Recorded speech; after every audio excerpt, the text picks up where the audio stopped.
Welcome, Chosen X. You enter a hush that draws conversations into the still space your presence creates. People notice because their measures wobble. Their curiosity frays into unease. They attempt to fit you into explanations that keep their own lives tidy, but your internal compass points along a plane they cannot chart. You listen in a mode that reads intention as texture rather than noise. This is not a sudden conversion but a deliberate recalibration as you learn to distinguish signal from static. You feel small shifts in the air before events take shape. Those sensations are like a low tide beneath behavior, gently directing you toward openings and away from traps. You test these impressions before you commit, and that habit reshapes your days. Around you, patterns show seams and conversations become transparent. Smiles that felt warm reveal the economy beneath them, and casual remarks become rehearsed lines. People who once orbited you revise assumptions because you no longer supply the empty space they expected.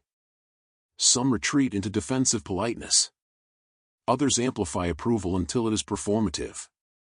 You do not answer with anger. You note the movements and use them to inform boundaries. A different mercy arises from seeing the plays of defense. Awareness births a clear, steady compassion.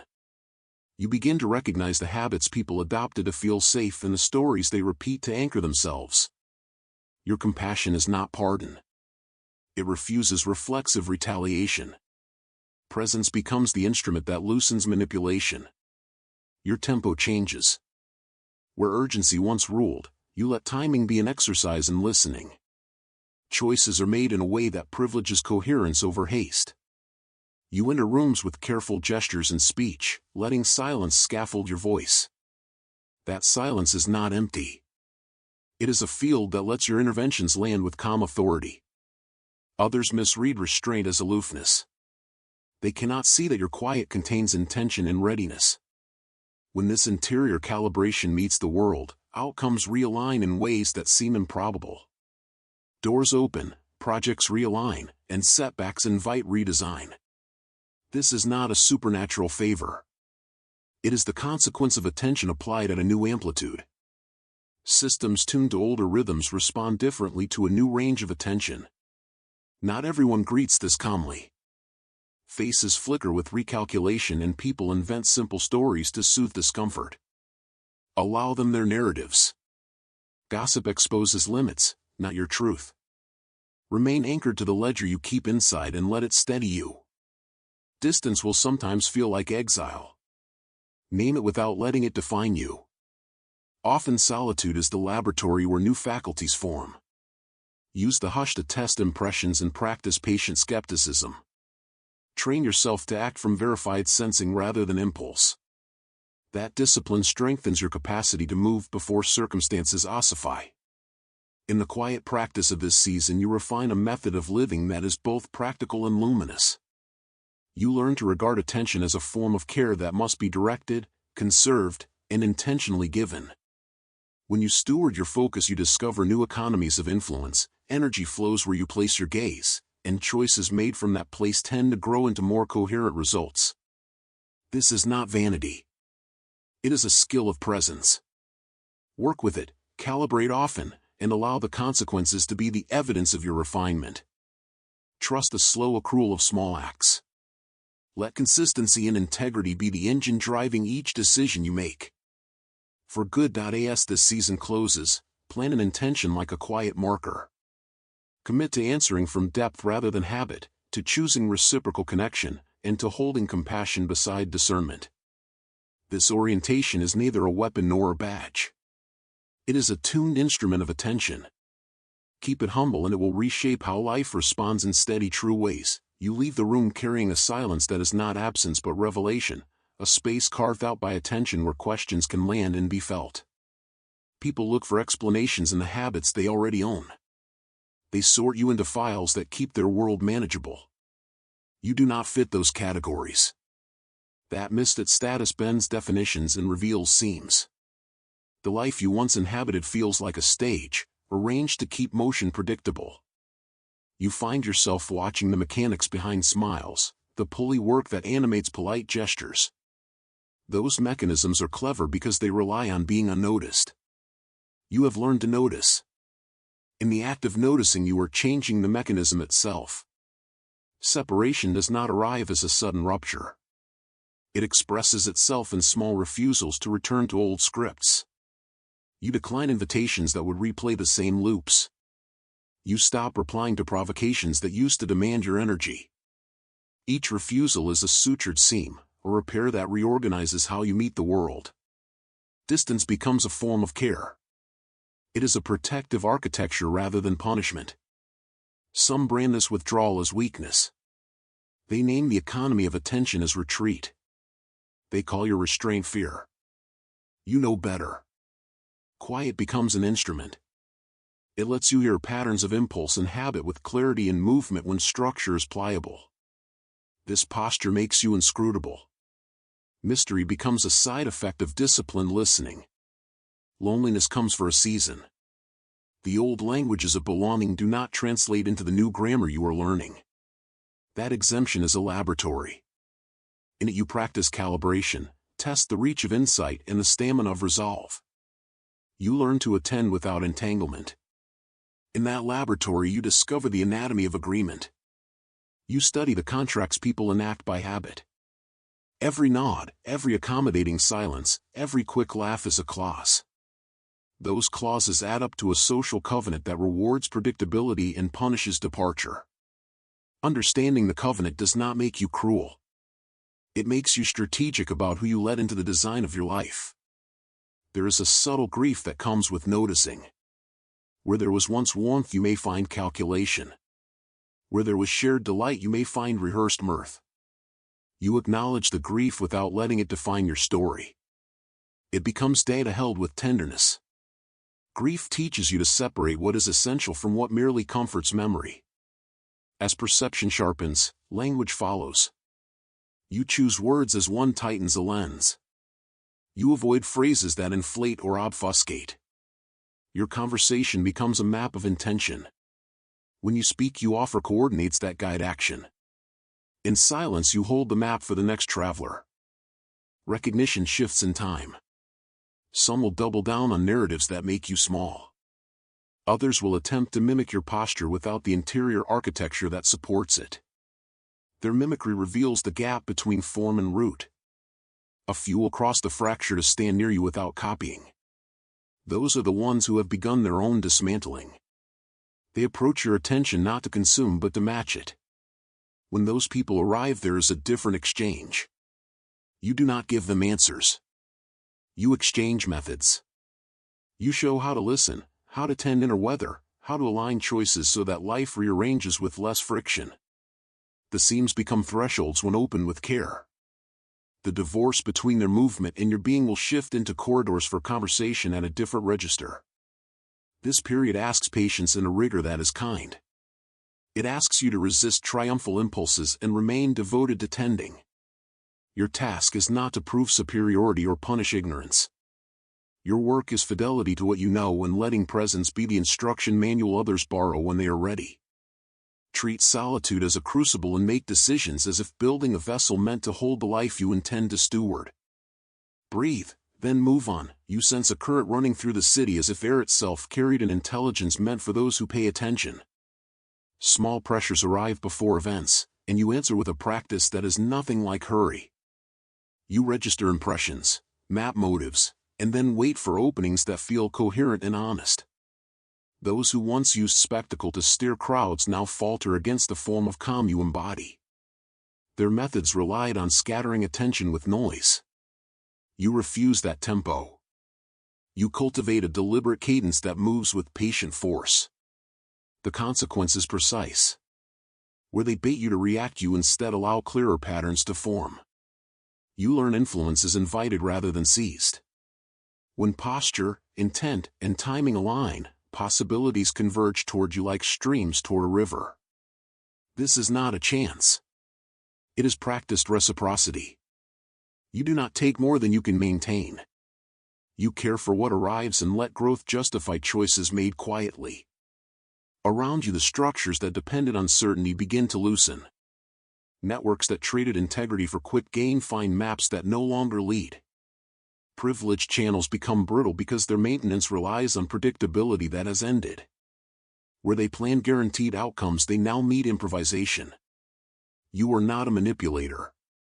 You will not engineer a collapse to vindicate a point. You work in another currency. Refusal becomes a sieve, keeping reciprocal commitments and letting corrosive demands drain away. That pruning is subtle but exact.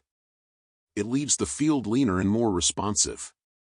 Sometimes conflict erupts. A former ally escalates expecting weakness to surface. You decline mirror tactics. You answer with calibrated questions and steady observation. That method unravels fabricated stories by allowing truth to emerge in the space you hold. A contagious influence spreads. Proximity to your rhythm alters those who seek advantage. Some imitate out of genuine hunger to learn. Others mimic to appropriate your access. You discern apprentices from copyists. The former you guide. The latter you sideline with a polite firmness that signals limits without needless cruelty. Energy is not infinite. You budget it, investing in people and projects that compound care into effect. Ventures meant for visibility are abandoned. Work guided by service expands. You notice that broader intention draws resources, as if attention becomes magnetic when anchored in purpose. Patterns of rise and collapse recur across eras. Reading them feels like learning a language. Mastering syntax gives you the liberty to compose new sentences for your life. You pick verbs that build, not verbs that eat. You choose collaborators who co-author rather than compete. Through this discipline you become a sender not by decree but by coherence. The circle that gathers is not about exclusion. It is demanding. Members commit to interior work, refuse facile narratives, and take responsibility for action. Those who cannot meet the terms step away with minimal drama. The real struggle is against constricted thinking, the smallness that insists every mystery be flattened into fear. Your defense of that terrain is not aggression. You secure a field where courage can practice and where honesty meets consequence. By the time this phase closes, the quiet victories have formed a rhythm. The geometry of your days changes. Decisions demand less anxiety and more direction. Ready yourself to move when openings appear and to hold when conservation is required. Expect subtle shifts in alliances and the arrival of people whose inner work has matured. They will approach with open hands and measured gaze. When they do, trade methods not trophies. Teach them to distinguish sensation from story, signal from noise. This transmission is patient. It multiplies when practiced. Keep humility at the center and let results be the quiet ledger that balances every account. Keep steady, choose clearly, shelter what matters. You wake into a sky that recognizes your name without hearing it. Light finds your rhythm and the world rearranges around that cadence. Clarity arrives like a memory. That memory sits behind your ribs as an old script not erased. As you breathe it into the present, internal mechanisms align and the map of possibility grows more detailed. You move through ordinary rooms and discover thresholds become porous. Barriers soften when you approach with steadiness. Time loosens so cause and arrival fold into the same moment. In those junctures you are both actor and witness, composing motion and receiving consequence at once. Such moments are less about proving and more about embodying an intelligence that knows the next chord before it is played. Symbols gather around your life like migratory birds. A billboard, a phrase overheard, a pause in another's sentence will appear as a hinge opening a corridor of meaning. You treat these signs as invitations, not commands. Each requires discernment and the courage to refuse those that do not expand the field you intend to steward. Within you trust reforms. Old contracts dissolve into agreements that honor depth over spectacle. Commitments become fewer and more potent. You cultivate alliances that reflect inner coherence and provide reciprocal nourishment rather than applause. Companions who remain carry their own labor of attention, not those who ride your frequency like a borrowed coat. Your body calibrates to support this widening. Sleep patterns rearrange so dreams act as laboratories for insight. Hunger for idle approval recedes. Appetite for honest exchange expands. Nourishment now comes through conversations that probe, experiences that stretch, and work that requires precision rather than performance.